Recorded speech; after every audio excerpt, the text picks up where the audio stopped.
আসসালামু আলাইকুম। আমরা আজকে কাইলোমাইক্রন এর মেটাবলিজম নিয়ে কথা বলবো। কাইলোমাইক্রনের মেটাবলিজম।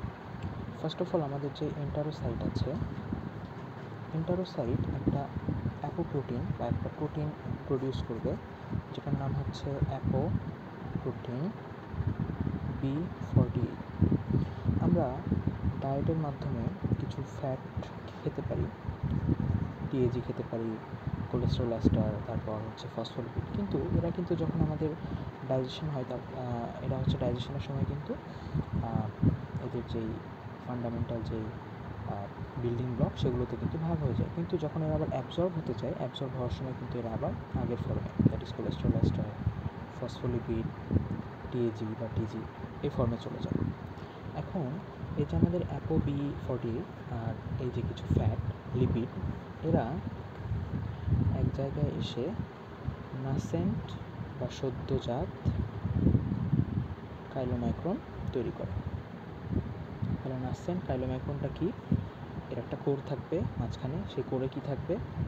এই বিভিন্ন ধরনের লিপিড যেটা আমরা খাচ্ছি, আর সেটার আউটার শেলটা ফর্ম করবে কে? অ্যাপো B48, এবং এটা একটা এনজাইমের মাধ্যমে হয়, যেটার নাম হচ্ছে microsomal triglyceride transport protein, that is MTP। Okay, এখন এই নাসেন্ট কাইলোমাইক্রনটা HDL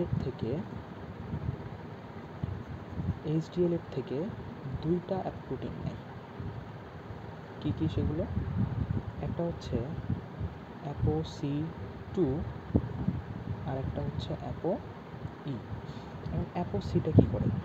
ApoC2 বা অ্যাপোপ্রোটিন C2, এটার কাজ হচ্ছে মূলত আমাদের নাসেন্ট কাইলোমাইক্রনের মধ্যে যেই টিএজি বা টিজিটা আছে সেটাকে হাইড্রোলাইসিস করা।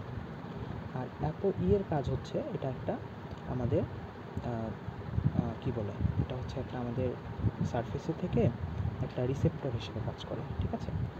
তো আমরা যদি এখানে একটু এঁকে দেখাই, এবার যখন ApoC2 এবং হচ্ছে ApoE প্রোটিন যখন পেয়ে গেল, এটা কিন্তু আর সদ্যজাত থাকলো না, এটা এখন ম্যাচিউরড হয়ে গেল। তাহলে আমরা এখন এটাকে বলবো ম্যাচিউর কাইলোমাইক্রন, যেটার মধ্যে আছে এখন কি ApoC2 প্রোটিন, আর এটার বাইরে ApoE থাকলো। এখন এই যে ApoC2 এ এখন কী করবে? এখন যে কাজটা করবে, আমাদের এই কাইলোমাইক্রনের ভিতরে যেই টিএজি, কোলেস্টেরল এস্টার আর হচ্ছে ফসফোলিপিড আমরা নিয়েছিলাম, তার মধ্যে টিএজিটাকে সে হাইড্রোলাইসিস করবে। টিএজিটা হাইড্রোলাইসিস হবে লিপোপ্রোটিন লাইপেজ এনজাইম দিয়ে, সেটার কোএনজাইম হিসেবে কাজ করবে ApoC2, ঠিক আছে? তাহলে ফ্যাটি অ্যাসিড অ্যান্ড গ্লিসারল তৈরি হলো। এই যে জিনিসটা হলো, আর গায়ে তো লেগে আছে কি? ApoE protein. এখন আমাদের ApoC2 এর কাজ শেষ। ApoC2টা এবার কী করবে? HDL এ ব্যাক যাবে। তো এটা মনে করি HDL এ ApoC2টা ব্যাক চলে গেল, শেষ। এখন আমাদের যেই কাইলোমাইক্রনটা ছিল, ফার্স্ট আমরা আমরা কাইলোমাইক্রনটা বানালাম, সেখানে ছিল কোলেস্টেরল এস্টার, ফসফোলিপিড, টিএজি। তার মধ্যে টিএজি আমরা বেশিরভাগই আমরা কী করলাম? হাইড্রোলাইসিস করে ফেললাম, এবং অবশ্যই আমরা এগুলো বিভিন্ন পেরিফেরাল টিস্যুতে ইউজ করব, তাই কি না? যেখানে যেখানে দরকার। এখন কি হবে? এখন আমাদের বর্তমানে যে কাইলোমাইক্রনটা আছে সেটা কিন্তু cholesterol rich, not TAG rich, ঠিক আছে?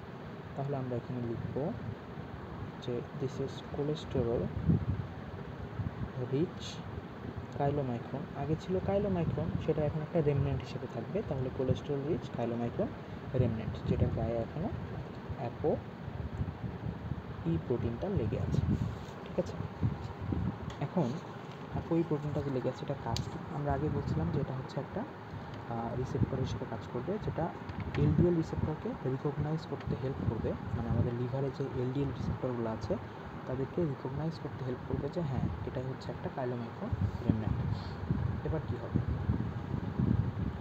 এটা ধরা গেল একটা হচ্ছে হেপাটিক সেল বা হেপাটোসাইটের সান্নিধ্যে আসলো, সংস্পর্শে আসলো, আসার পরে এই অ্যাপো ই প্রোটিনের মাধ্যমে বা অ্যাপোপ্রোটিন ই এর মাধ্যমে সেই হেপাটোসাইটটা চিনতে পারবে যে হ্যাঁ এটা হচ্ছে একটা কাইলোমাইক্রন এর রেমন্যান্ট। সে তখন করবে কি, হেপাটোসাইট আমরা যদি এভাবে আঁকি, এটা একটা হেপাটোসাইট, যদিও হেপাটোসাইট এরকম দেখতে হয় না, সেখানে আমাদের কোলেস্টেরল রিচ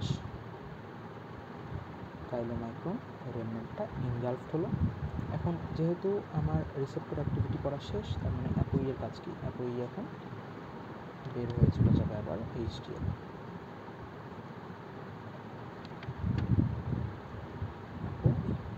আর এই কাইলোমাইক্রন রেমন্যান্টটা এখন হেপাটোসাইট দিয়ে বা লিভার দিয়ে ক্লিয়ার্ড হবে। So that's it.